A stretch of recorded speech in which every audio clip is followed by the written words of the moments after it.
Well, hey there, Sharon Horne-Ellstrom here. Let's talk about how to bite the dust in order to supersize or to grow your business. Sometimes we need to bite the dust in certain areas just to have our business survive. Right now, during COVID-19 and all the changes that the pandemic has impacted on our lives worldwide, globally, what does this idiom have to do with that? How can we use it to make sure that we not only survive, but that we thrive before, during, and after the pandemic? Doesn't matter where you were before the pandemic. What matters is where you are right now and what you're going to do about it.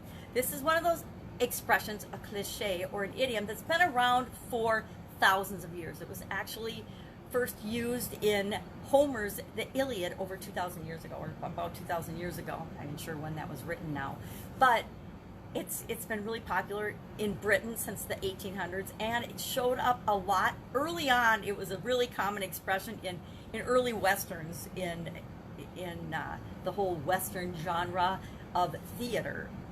And often you would talk about a cowboy or an Indian biting the dust, right? Somebody was biting the dust, which meant, of course, to die, to fail to continue to exist, to croak, okay, to fail to succeed. So it doesn't necessarily mean something or someone has to die. It might mean that you just stop doing something or something doesn't work. You try something and it doesn't work. Has that ever happened in your business? You tried something and it didn't work?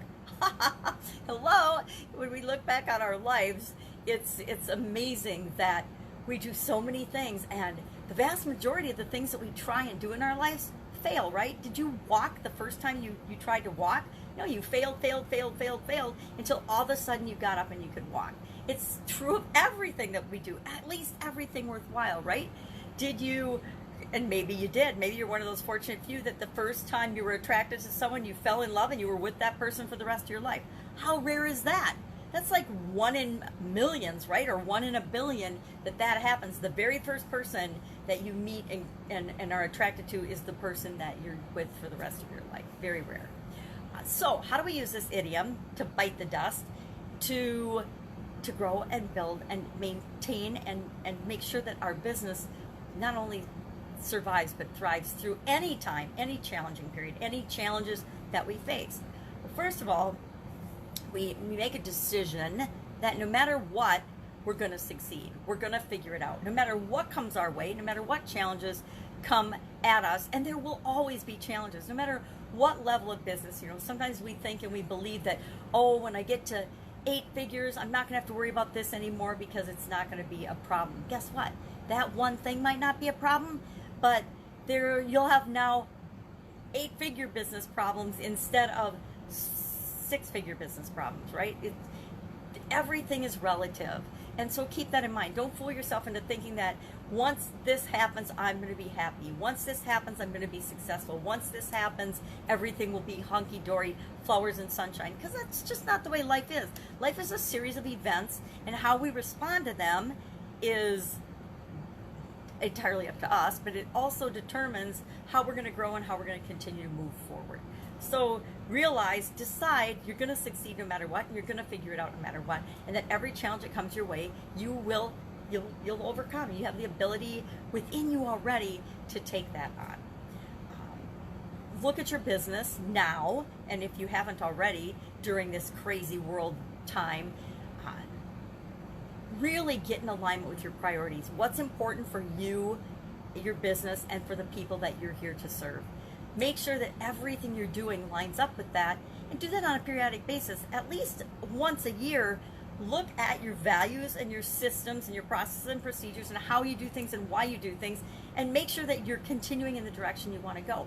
If you never look at it, you're creating by default. When we're creating by default, we often find that we're in the wrong business, and we often find we're serving the wrong people, the wrong customers. Done that too by trial and error, and it's a lot more heartbreaking to have to change what you're doing because you went down the wrong path than to test and try things out in the beginning and continue to monitor and make sure that you're going in the direction that you want to go. Sometimes when we think of biting the dust, we think about competition, that we want to kill the competition, we want to beat them no matter what. But there's a secret to that.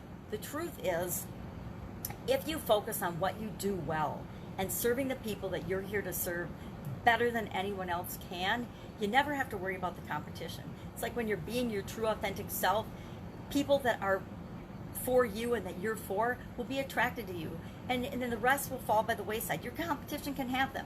Let your competition have the people that you don't want. There's plenty of business out there for each and every one of us on the planet to do, be, and have whatever we want. So, just change your view on competition. Realize that when you're being your authentic self, you have no competition.